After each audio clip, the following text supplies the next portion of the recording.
तो आज की धार्मिक कथा में जब ठगे गए गणेश जी एक कथा सुनते हैं। गणेश जी विघ्न विनाशक व शीघ्र प्रसन्न वाले देवता है। अगर कोई सच्चे मन से गणेश जी की वंदना करता है तो गौरी नंदन तुरंत प्रसन्न होकर उसे आशीर्वाद प्रदान करते हैं। वैसे भी गणेश जी जिस स्थान पर निवास करते हैं उनकी दोनों पत्नियां रुद्धि तथा सिद्धि भी उनके साथ रहती है। उनके दोनों पुत्र शुभ व लाभ का आगमन भी गणेश जी के साथ ही होता है। कभी कभी तो भक्त भगवान को असंबंध में डाल देते हैं। पूजा पाठ व भक्ति का जो वरदान मांगते हैं वह निराला होता है। काफ़ी समय पहले की बात है। एक गांव में एक अंधी बुढ़िया रहती थी। वह गणेश जी की परम भक्त थी। आंखों से भले ही दिखाई नहीं देता था, परंतु वह सुबह शाम गणेश जी की बंदगी में मग्न रहती। नित्य गणेश जी की प्रतिमा के आगे बैठकर उनकी स्तुति करती, भजन गाती, वह समाधि में लीन रहती। गणेश जी बुढ़िया की भक्ति से बड़े प्रसन्न हुए। उन्होंने सोचा यह बुढ़िया नित्य हमारा स्मरण करती है, परंतु बदले में कभी कुछ नहीं मांगती। भक्ति का फल तो उसे मिलना ही चाहिए। ऐसा सोचकर गणेश जी एक दिन बुढ़िया के सम्मुख प्रकट हुए तथा बोले, माई तुम हमारी सच्ची भक्त हो। जिस श्रद्धा व विश्वास से हमारा स्मरण करती हो हम उससे प्रसन्न है। अतः तुम जो वरदान चाहो हमसे मांग सकती हो। बुढ़िया बोली, प्रभु मैं तो आपकी भक्ति प्रेम भाव से करती हूँ, मांगने का तो मैंने कभी सोचा ही नहीं, अतः मुझे कुछ नहीं चाहिए। गणेश जी पुनः बोले, हम वरदान देने के लिए आए हैं। बुढ़िया बोली, हे सर्वेश्वर मुझे मांगना तो नहीं आता, अगर आप कहे तो कल मांग लूँगी, तब तक मैं अपने बेटे व बहू से भी सलाह मशविरा कर लूँगी। गणेश जी कल आने का वादा करके वापस लौट गए। बुढ़िया का एक पुत्र व बहू थे।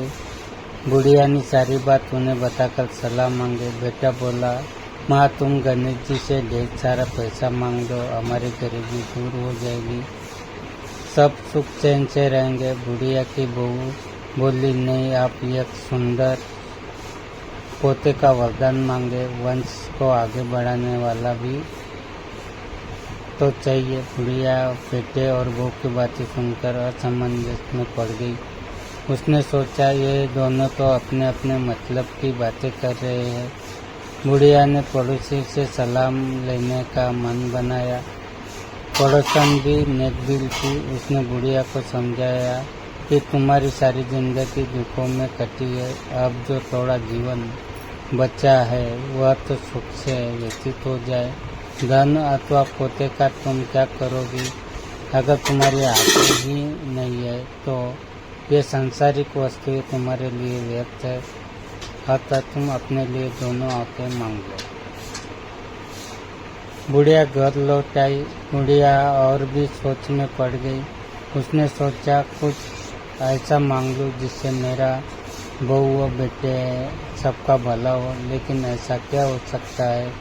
इसी उधेड़-धुन में सारा दिन व्यतीत हो गया। बुढ़िया कभी कुछ मांगने का मन बनाती तो कभी कुछ, परंतु कुछ भी निर्धारित न कर सकी। दूसरे दिन गणेश जी पुनः प्रकट हुए तथा बोले, आप जो भी मांगोगे वह हमारी कृपा से हो जाएगा। यह हमारा वचन है। गणेश जी के पावन वचन सुनकर बुढ़िया बोली, हे गणराज, यदि आप मुझसे प्रसन्न हैं तो कृपया मुझे मन इच्छित वरदान दीजिए। मैं अपने पोते को सोने के गिलास में दूध पीते देखना चाहती हूँ।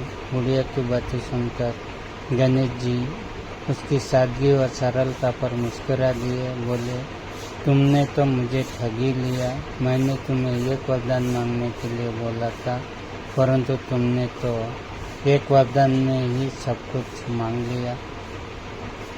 तुमने अपने लंबी उम्र तथा दोनों आंखें मांग ली है। बेटे के लिए धन व बहू के लिए पोता भी मांग लिया। पोता होगा, ढेर सारा पैसा होगा, तभी तो वह सोने के गिलास में दूध पिएगा। पोते को देखने के लिए तुम जिंदा रहोगी तभी तो देख पाओगे। अब देखने के लिए 2 आंखें भी देनी ही पड़ेगी। फिर भी वो बोले, जो तुमने मांगा वे सब सत्य होगा। यूँ कहकर गणेश जी अंतर्ध्यान हो गए। कुछ समय पाकर गणेश जी की कृपा से बुढ़िया के घर पोता हुआ बेटे का कारोबार चल निकला तथा बुढ़िया की आंखों की रोशनी वापस लौट आई। बुढ़िया अपने परिवार से पूर्वक जीवन व्यतीत करने लगी।